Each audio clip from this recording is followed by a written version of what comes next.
Sebenarnya apa sih pertanda kita dipanggil untuk menunaikan ibadah umroh? Apa iya kita harus mimpi umroh dulu, terus di mimpinya baru nanti ada suara panggilan kepada saudara Pajar untuk segera ke tanah suci.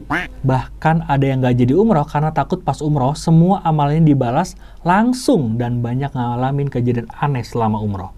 Assalamualaikum sahabat, balik lagi di konten High Five yang ngebahas 5 fakta menarik tentang umroh ataupun dunia traveling.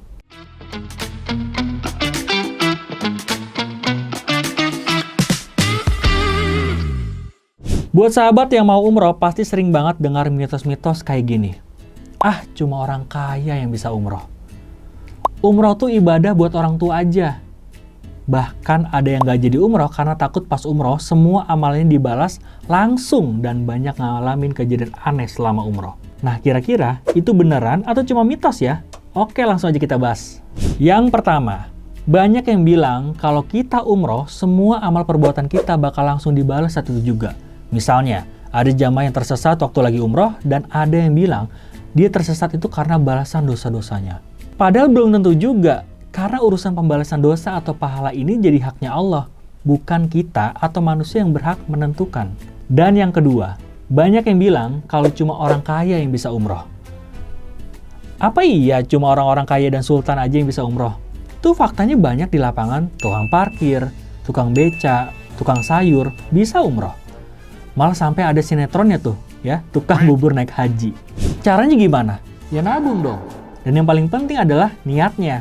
Kalau kita nggak ada niat, punya uang 20-30 juta, bukannya umroh, malah beli iPhone, atau malah beli tas branded.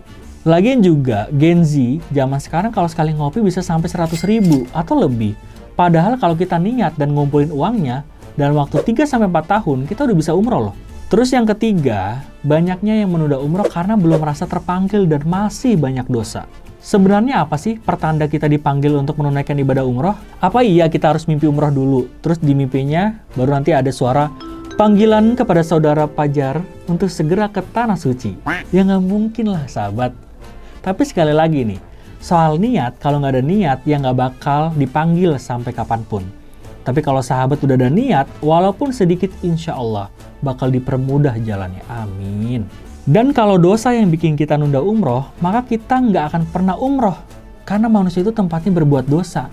Justru karena banyak dosa, umroh ini bisa menghapus dosa-dosa kita yang udah lalu. Bahkan, banyak yang bilang juga, umroh kita bakal mabrur kalau kita bisa nyentuh Hajar Aswad. Padahal, menyentuh Hajar Aswad ini hukumnya sunnah ya, bukan wajib. Dan nggak ada juga di rukun umrohnya. Bahkan dulu Umar bin Khattab pernah mendatangi Hajar Aswad lalu mencium Hajar Aswad dan berkata, "Aku mengetahui engkau adalah batu yang tidak akan memberikan faedah apapun. Jika aku tidak melihat Nabi Muhammad menciummu, maka aku tidak akan menciummu." Jadi hukum menyentuh dan mencium Hajar Aswad ini sunnah ya, dan nggak menentukan apakah umroh kita jadi mabrur ataupun tidak. Karena banyak faktor yang jadi pertanda kalau umroh kita mabrur, yang nantinya bakal kita bahas di video selanjutnya. Dan yang terakhir, banyak yang bilang kalau kita umroh pas Ramadan itu bisa menggantikan kewajiban haji.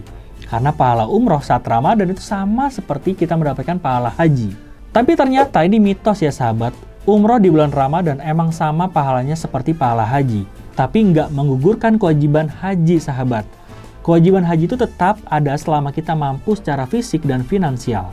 Itu dia 5 mitos yang sering kita dengar soal umroh. Semoga video ini bisa membuat sahabat lebih yakin lagi dan jadi nggak perlu ragu kalau mau umroh. Sampai di sini video kita kali ini. Jangan lupa support YouTube channel Venture, like, share, and subscribe supaya sahabat nggak ketinggalan konten menarik lainnya. Saya Fajar Permedi, pamit undur diri. See you.